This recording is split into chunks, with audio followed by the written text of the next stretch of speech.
अस्सलाम वालेकुम दोस्तों उम्मीद करते हैं कि आप सब खैरियत से होंगे। दोस्तों ये एक कारख़ाना में हम आए हैं। यहाँ पे छोटा मोटा गारमेंट्स का काम चल रहा होता है, यानी कि 3-4 हमारे सिंगल नीडल और 2-3 डबल नीडल ओवरलॉक मशीन और ये फीडो मशीन लगा हुआ है। तो हम फीडो मशीन के लिए यहाँ पे आए हैं कि फीडो मशीन यानी कि प्रॉब्लम कर रहा है, सही चल नहीं रहा है। तो दोस्तों आज मैं यही आपको बताने और सिखाने की कोशिश करूँगा कि फीडो मशीन का ये आपको दिख रहा होगा कि टाका छोटा बड़ा हो रहा है, और अगर वैसे भी हम बिना कूलर का चला रहे हैं और हल्का सा भी कपड़े को ऐसे पकड़ लेते हैं तो ये कपड़े को खींच नहीं रहा है ज़रा सा भी। तो ये सारी चीज़ें मैं आपको करके दिखाऊंगा और सिखाऊंगा। तो अगर आप लोग मेरी वीडियो को स्किप नहीं करेंगे, फुल वीडियो देखेंगे, तो इंशाल्लाह आप लोगों को बहुत अच्छे से समझ में आ जाएगा कि फीडो मशीन का स्कीप प्रॉब्लम और कपड़े का जाम प्रॉब्लम ये किस तरीके से सही किया जाता है और रूलर की टाइमिंग किस तरीके से बांधी जाती है। तो ये सारी चीज़ें सिखाने की कोशिश करूँगा। आइए दोस्तों वीडियो को स्टार्ट करते हैं। दोस्तों हम आपको ये मशीन चला के दिखाते हैं। ये हमने इसका रूलर जो है ये यहाँ से उठाया हुआ है। ये बहुत पुराना मॉडल का मशीन है। अभी जो रूलर आता है वो बेल्ट रूलर लगा हुआ आता है, और ब्रादर मशीन के अंदर ये भी ब्रादर है, लेकिन ये जेलिंग ब्रादर कहलाता है। तो दोस्तों इसको मैं इसके ऊपर रख के ऐसे चलाता हूँ। कपड़े को अगर मैं बूट के नीचे देता हूँ और इसको ऐसे चलाता हूँ तो ये ऐसे देखिएगा, ये हल्का सा भी कपड़ा ऐसे पकड़ लेता तो ये चलने का नाम नहीं लेता। कि हमारा जो फिडोक का जो धार होता है कपड़े को लेके खींचने वाला, वो ख़त्म हो गया है। तो वो हम कैसे इसके फिडोक के अंदर पैदा करेंगे ये आपको बताने की कोशिश करूँगा। दोस्तों अगर मेरी वीडियो को आप लोग स्किप नहीं करेंगे, फुल देखेंगे, तो आप लोगों को किसी से पूछने की ज़रूरत नहीं होगी और अपनी फीडो मशीन आप खुद से सही कर लेंगे। तो दोस्तों ये मैंने बूट का स्क्रू निकाल लिया यहाँ से। मशीन का पावर बंद कर लेते हैं। मशीन का पावर बंद करना ज़रूरी है, नहीं तो ये अचानक से चल गया तो आपके हाथ वाथ को डैमेज कर सकता है। तो इसको मैं बूट को निकाल लेता हूँ। पहले फोल्डर यहाँ से हटा लेंगे। दोस्तों ये हमने यहाँ से फोल्डर हटा दिया है। अब इसका पायदान हम दबाएंगे बूट वाला, और इसका बूट हम बाहर निकालने की कोशिश करेंगे ऐसे। तो ये बूट हमारा बाहर आ गया है। इसको कट कर लेंगे धागे को। धागा बहुत ज़्यादा मजबूत है, तोड़ नहीं सकते, इसलिए इसको हम सीजर से कट कर रहे हैं। अब हम यहाँ से इसका ये रूलर जो है, रूलर एक स्क्रू पे ये शाफ्ट के ऊपर रुका हुआ होता है, तो उसको हम खोल लेंगे यहाँ से, और खोल के इस रूलर को बाहर निकाल के लटका देंगे। फ़िलहाल ये हमारा रूलर बाहर आ गया है। ये एक सुराख के ऊपर ये शाफ्ट आके अटका हुआ होता है, यहाँ पे एक कट होता है, उस स्क्रू को हमने कट के ऊपर टाइट कर देना, तो ये रुक जाता है। दोस्तों इसका निडल प्लेट निकाल लेंगे। दोस्तों इस किस्म की मशीन बनाने का मतलब ये है कि आपने एक बहुत बड़ा पंगा ले लिया है, क्योंकि मार्केट में इस मशीन का सामान भी अवेलेबल नहीं है। ये कम से कम 45 साल पुराने का मॉडल है। सबसे पहला जो फीडो आया था ये जेलिंग फीडो आया था। उसके अंदर रेसिंग कूलर भी लग के आया था, और उसके अंदर ऐसा डब्बे वाला कूलर भी लग के आया था। दोस्तों ये हमने निडल प्लेट यहाँ से निकाल लिया, और निकालने के बाद इसका फिडोक भी बाहर निकाल लेंगे।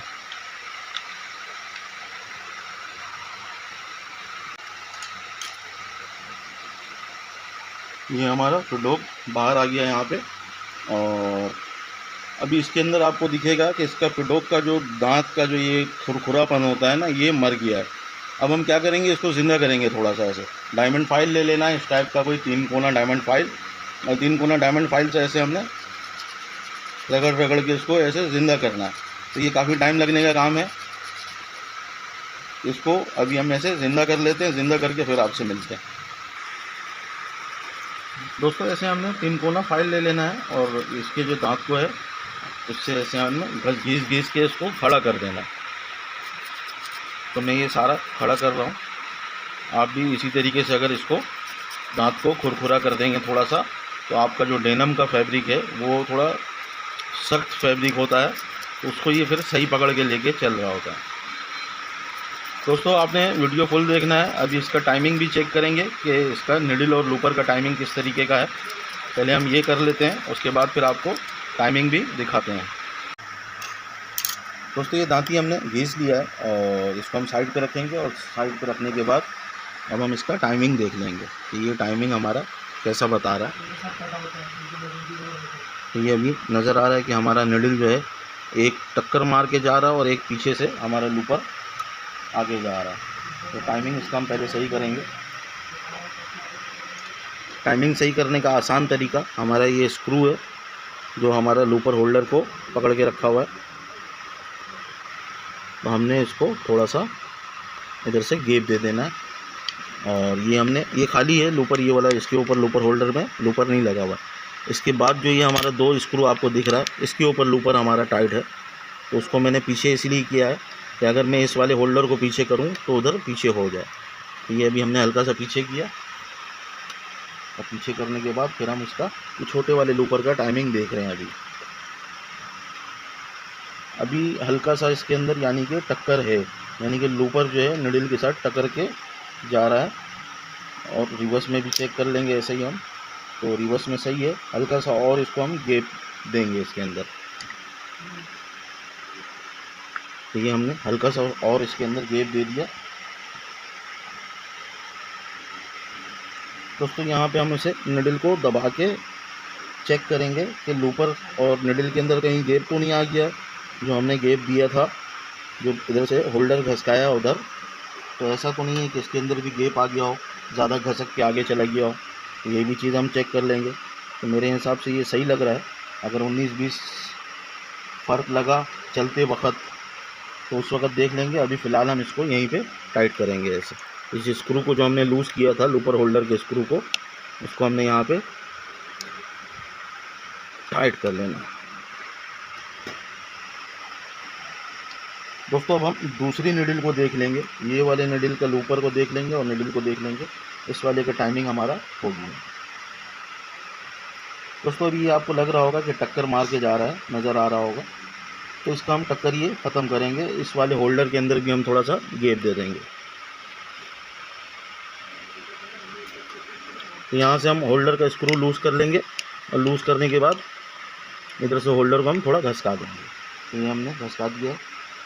घसकाने के बाद अभी जो निडल में टक्कर लग रहा था लूपर का, वो तो ख़त्म हो गया है, या अभी भी हल्का सा है, लेकिन लूपर हमारा थोड़ा सा आगे हो गया। तो हम इधर से लूपर को थोड़ा सा पीछे करेंगे।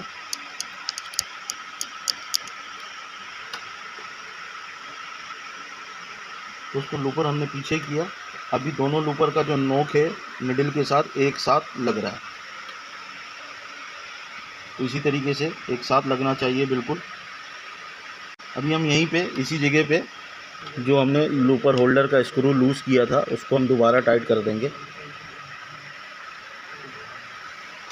टाइट करने के बाद जो इसका फिडोग है इसके गाइड को देख लेना है। यहाँ से गाइड को ऐसे देख लेना है कि इसके अंदर कोई धार वगैरह तो नहीं आ गया है। निडल का टक्कर लग लग के इसके अंदर कोई धार अगर आई है तो रेगमाल से धार को साफ़ कर लेना है। और उसके बाद फिर हम फिडोग को लगाएंगे। और फिडोग को लगाने के बाद निडल का गाइड का लेंथ देख लेंगे कि निडल गाइड जो है वो निडल को ज़्यादा टक्कर तो नहीं मार रहा है। तो फिडोग लगाने का आसान तरीका, अगर आपके लूपर में धागा डला हुआ है मशीन के लूपर में, तो आपने यहाँ से धागे को ऐसे निकाल लेना और निकालने के बाद इस तरीके से ले आके हम फिडोग को बैठा देंगे जगह पे। उसके स्क्रू को लगा लेंगे यहाँ पे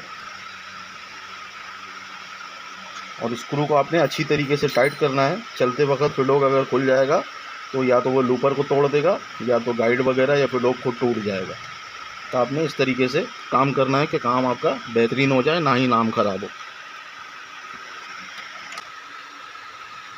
दोस्तों अभी आपको जैसा दिख रहा होगा कि हमारा जो एक निडल का जो गाइड है इधर वाला ये सही है, लेकिन ये वाले में बहुत ज़्यादा टक्कर लग रहा है। ये बिल्कुल निडल को पीछे धक्का दे रहा है।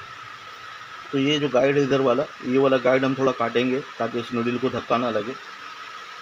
दोस्तों अगर हम इस टाइप की मशीन सही कर रहे हैं जिसका सामान मार्केट में अवेलेबल नहीं है तो उसको इसी तरीके से काट पीट के सही किया जाता है। दोस्तों ये फिडोग हम खोल लेंगे और खोल के फिर हम बाहर निकाल लेंगे। निडल को ऊपर करना है और फिडोग को हम बाहर निकाल लेंगे। हमारा जो इधर वाला गाइड है ये वाला गाइड जो है ये बहुत ज़्यादा यानी कि बाहर है, तो इसको हम थोड़ा सा अंदर करेंगे। ये हम निडल का क्लेम घुमा के भी कर सकते हैं, लेकिन ये जो इसका गाइड का साइज़ है ये हम बराबर कर सकते हैं, लेकिन जो सिलाई का साइज़ है 1/4 आना चाहिए 6 mm, तो वो 6 mm नहीं रहेगा, वो 7-8 mm हो जाएगा और ज़्यादा चौड़ा हो जाएगा। तो फोल्डर इसके ऊपर चल रहा है तो फोल्डर फिर लब जो साइड में लब है वो नहीं बनेगा, तो हम गाइड को काट के फिर छोटा करते हैं। दोस्तों ये गाइड स्क्रू यहाँ पे एक लगा हुआ है, ये पूरी एक छोटी सी असेंबली बना के इस फिडोक के ऊपर यहाँ से टाइट किया हुआ है। तो हम ये स्क्रू खोलेंगे तो ये गाइड अकेला यहाँ से बाहर आ जाएगा। तब पता नहीं इसको धागा देके तो टाइट धागा तो नहीं दिया हुआ ना इसके अंदर, लूज़ तो हमने कर लिया है। इसको खींच के देख लेते हैं प्लास से, ये हमने ऐसे निकाल लेना है बाहर, और निकालने के बाद फिर हम इसको प्लास से पकड़ लेंगे। और अभी जिस डायमंड फाइल से आपने घर पे अगर मशीन सही कर रहे हैं या कंपनी में सही कर रहे हैं, कहीं पे भी सही कर रहे हैं, डायमंड फाइल लाजमी रखना है। तो डायमंड फाइल से हम इसको घिसेंगे ऐसे। ये टक्कर मार मार के आपको दिख रहा होगा कि इधर निडल का निशान बन गया, तो हम इसको काट के थोड़ा छोटा करेंगे इसे। तो इसको हम ऐसे घिसते जाएंगे, टाइम लगेगा थोड़ा सा। अगर आपके पास ग्राइंडर मशीन है तो आप उससे जल्दी कर सकते हैं, लेकिन अगर डायमंड फाइल से घिस रहे हैं तो उसमें फिर टाइम लगेगा। तो ये मैं घिसता हूँ, घिस के फिर आपको दिखाता हूँ। दोस्तों डायमंड फाइल से हमने घिसने की कोशिश की, घिसा था उससे भी, लेकिन टाइम बहुत ज़्यादा लग रहा था और ग्रिप भी सही नहीं बन रहा था। तो हम ये रेगमाल यूज़ कर रहे हैं, हमारे पास ये हेमरी पेपर है, तो हम ये रेगमाल को ऐसे इधर ऐसे किनारे पे रख रहे हैं, और किनारे पे रखने के बाद इस तरीके से हमने इसको घिसते जाना है। तो ये हम इसको घिस लेंगे ऐसे। और अगर रेगमाल इतना हिस्सा ख़राब हो जाए तो आपने सीजर से काट के इधर से इसको अलग कर लेना, फिर आगे कर लेना। तो अभी आपको दिख रहा होगा पहले कितना ख़राब था ये, अभी ये तकरीबन घिस गया है। अभी और थोड़ा हम घिस लेते हैं, फिर उसके बाद मशीन में लगाते हैं। दोस्तों ये रेगमाल हमने ख़राब कर दिया, यानी कि घिस के। तो हमने इसको इस तरीके से सीधा काटना है बिल्कुल, और सीधा काटने के बाद अभी नया हिस्सा हमारे सामने आ गया, इसको हम और घिस लेंगे ऐसे। तो आप भी इसी तरीके से इसको घिस सकते हैं आसानी से। दोस्तों जैसे हमने घिस के 4-5 रेगमाल कटिंग किया, हमने कटिंग करके अभी इसको घिस लिया। अब इसको हम लगा के देखते हैं। तो हमने इसको सिंपल के अंदर ऐसे बैठा लेना, और बैठा के फिडोक को फिर हम जगह पे लगाएंगे। तो इस तरीके से हम इसके अंदर इसको बैठा लेंगे, और फिलहाल इसका स्क्रू हम थोड़ा सा टाइट करेंगे ताकि जो कट है इसका वो सीधा हो जाए। जब कट सीधा होगा तो हमारा जो गाइड है वो खुद ब खुद बिल्कुल सीधा हो जाएगा। तो अभी हमने यहाँ पे ऐसे लगा लेना है। इसके दोनों धागे को हम फिडोक के बीच से निकाल लेंगे ऐसे यहाँ से, और निकालने के बाद तो ऐसे यहाँ पे हम लगा लेंगे। अब लगाने के बाद इसका स्क्रू लगा लेंगे ड्राइवर से। तो स्क्रू को हमने टाइट कर लेना है।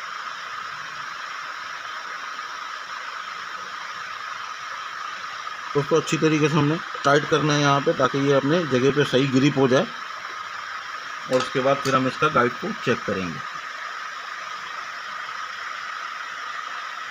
अभी गाइड हमारा तकरीबन सही है, और इसी जगह पे हमने गाइड को टाइट कर लेना है। ऐसे थोड़ा सा गाइड को हम आगे करेंगे यहाँ से, और आगे करके चेक करेंगे कि ये निडल को छू भी रहा है कि नहीं छू रहा है। तो अभी बेहतरीन है। तो इसका जो स्क्रू है गाइड वाला, उसको हम टाइट कर लेंगे, बड़े पेचकस की मदद से टाइट कर लेंगे।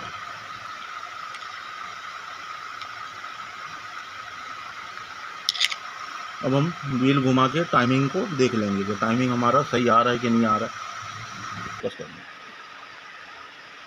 दोस्तों, अभी हम इसका टाइमिंग चेक करेंगे कि टाइमिंग कैसा आ रहा है। टाइमिंग फर्स्ट क्लास आ रहा है। अब इसी तरीके से जब हमारा ये फिडोक बिल्कुल पीछे आके ऊपर आने लगेगा, तभी हमारा गाइड को सेट करना चाहिए। तो हमने गाइड को उसी हिसाब से सेट कर लिया है। इसको हम ऐसे निडल को दोनों को दबा के देखेंगे तो इसमें गैप नहीं होना चाहिए। तो अभी ये सही है, इसके अंदर मामूली सा गैप है, लेकिन ये चल जाएगा। अब हम इसका निडल प्लेट लगा के और इसका रूलर का टाइमिंग चेक करेंगे कि रूलर का टाइमिंग किस तरीके से आ रहा है। दोस्तों हमने इसका निडल प्लेट लगा लिया है। इसके दोनों स्क्रू को हम अच्छी तरीके से टाइट कर लेंगे। तो अक्सर ऐसा जो पुरानी मशीन हो जाती है, उसका जो ये निडल प्लेट स्क्रू है ये स्लिप हो जाता है। तो हम लोग ये धागा वागा लगा के कैसे भी करके टाइट कर लेते हैं। तो आपने भी इसी तरीके से टाइट कर लेना है। तो हमारा प्लेट जगह पे बैठ गया है। अब हम इसका व्हील घुमा के देखेंगे कि ये फिडोक जो है इसकी बेल्ट टाइमिंग जो है ये सही है कि नहीं है। तो बेल्ट टाइमिंग इसका सही है, इसी तरह से होना चाहिए। जब निडल अंदर गया, अंदर जाके अब निडल वापसी आएगा तो फिडोक उतने देर में रिवर्स आ रहा होगा पीछे। अब जब निडल भी बाहर आ रहा है तो फिडोक भी बाहर आ रहा है। तो इसका जो बेल्ट टाइमिंग है ये सही है। दोस्तों इसका रूलर यहाँ पे अब आप सेट कर लेंगे। रूलर को हमने इस तरीके से सेट करना है कि जब हमारा फिडोक चलना शुरू हो आगे की तरफ तो रूलर भी चलना शुरू हो जाएगा। और जब फिडोक अंदर जाके रिवर्स आ रहा होगा तो रूलर हमारा रुका हुआ रहेगा। तो पहले हम इसको यहाँ पे फिट कर लेते हैं।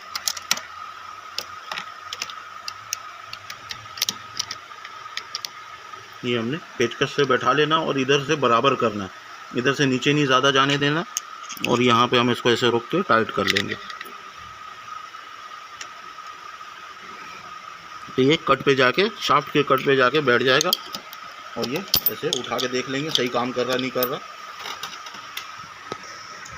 दोस्तों अभी हम क्या करेंगे, अभी हम ऐसे व्हील घुमा के ऐसे देखेंगे तो हमारा फिडोक जो है ये अभी ऊपर बाहर आ गया है और ये आगे बढ़ना शुरू हो गया है।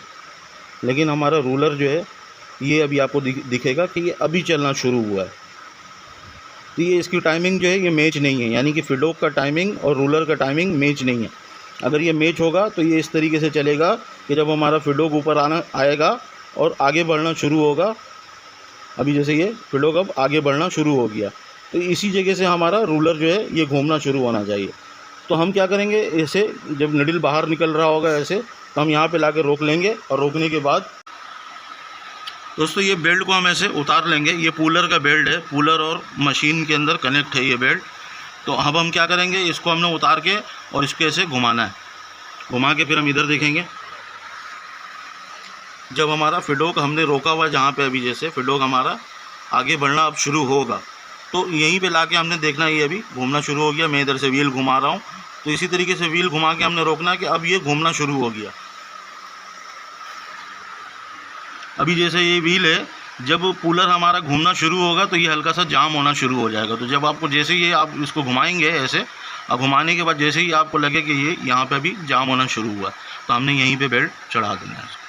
अब हम बेल्ट चढ़ा के, बेल्ट इस तरीके से चढ़ाना है कि हमारा ये व्हील घूमना नहीं चाहिए, इसी तरीके से चढ़ाना है। ये नहीं कि आपने व्हील को ऐसे घुमा के चढ़ाना है। दोस्तों अभी हमने बेल्ट चढ़ा दिया। अब हम क्या करेंगे, व्हील को घुमाएंगे ऐसे। तो जब हम व्हील को घुमाएंगे तो हमें दिखेगा कि हमारा पुलर काम कर रहा है या नहीं कर रहा। तो अभी भी आपको दिख रहा होगा कि ये सही काम नहीं कर रहा है। अभी भी ये जब फिडोक चलना शुरू हो रहा है तो ये नहीं चल रहा है। तो हम क्या करेंगे, फिर दोबारा वही अमल करेंगे।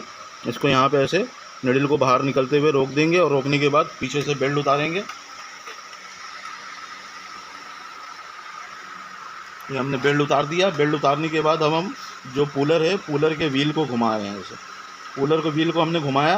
पुलर के व्हील को घुमाने से क्या हुआ, ये हल्का सा हिला, ये हल्का सा हिलता हुआ हमें दिखा। अब हम यहीं पे इसका बेल्ट को चढ़ा देंगे दोबारा। ये हमने यहीं पे बेल्ट को चढ़ा दिया।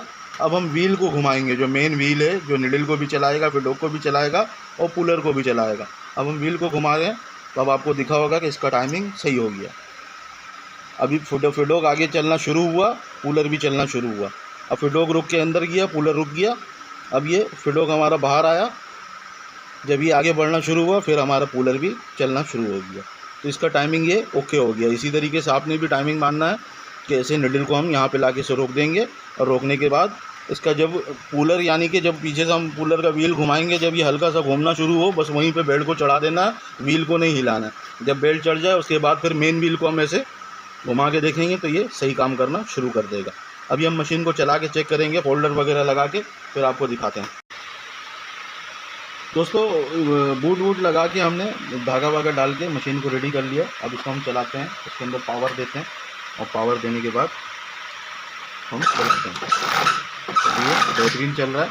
और इसी तरीके से जब हम कूलर उठा लेते हैं, इसका कूलर उठा लिया हमने, अब हम इसको खींच के ऐसे चला के देखेंगे कि ये खींचने के बाद भी सही चल रहा है नहीं चल रहा है। तो ये आपका जो शुरू में हमारा मसला क्या था, हमने दिखाया था कि बिना कूलर का मशीन सही नहीं चल रहा था। तो जब तक का फिडो मशीन बिना कूलर का सही नहीं चलेगा, ऐसे जैसे अभी आप देख रहे हैं मैं खींच रहा हूँ और ये फिर भी कपड़े को खींच के आगे लेके जा रहा है, तो जब तक का इसका पुलर बिना पुलर का आपका फीडो मशीन सही नहीं चलेगा तो पुलर के साथ भी सही नहीं चलेगा। तो आपने जब भी सेट करना है इसी तरीके से सेट करना है। पुलर हमने उठा दिया, अब हम इसको चला रहे हैं तो ये बेहतरीन चल रहा है। और इसी तरीके से जब हम पहले चला रहे थे तो कितना ज़्यादा जाम कर रहा था, तो अब हम पुलर के साथ चला लेते हैं इसको। दोस्तों एक राउंड और लगा लेते हैं इसके अंदर।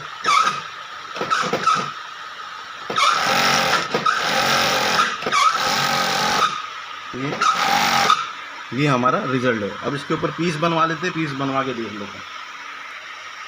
दोस्तों ये फोल्डर का हमने दोनों स्क्रू टाइट कर लिया है। अब इसके ऊपर योग या बिग राइस का काम करके देखते हैं।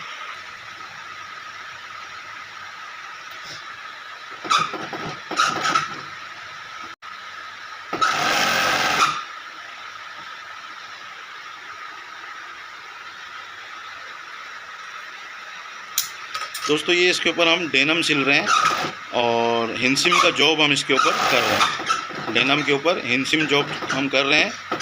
और अभी आमिर भाई हमारे ऑपरेटर इसके ऊपर बैठे हुए हैं, तो वो जैसे बताते हैं उसके हिसाब से फिर हम इसको अगर और भी सेट करना है तो हम सेट करेंगे। वैसे मशीन के चलने के अंदाज से तो ऐसा लगता है कि आमिर भाई को अच्छा लगा होगा मशीन को चलाते हुए।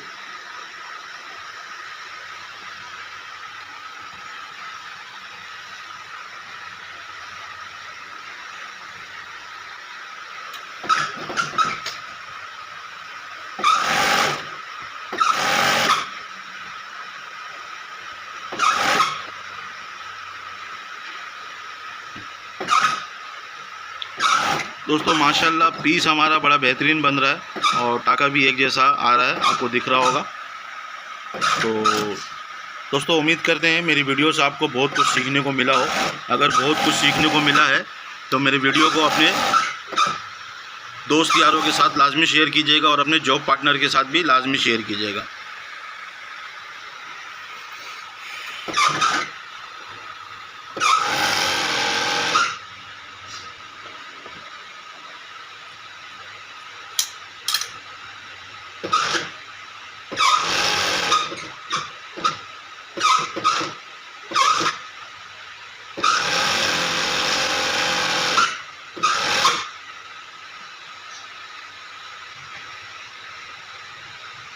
दोस्तों हमारा ये नीचे का जो लब है ना, ये थोड़ा ज़्यादा आ रहा है, तो इसलिए हम फोल्डर इसका थोड़ा सा इस तरफ घसकाएं। अभी हम दोबारा पीस बना के देख रहे हैं कि पीस सही बन रहा है नहीं बन रहा।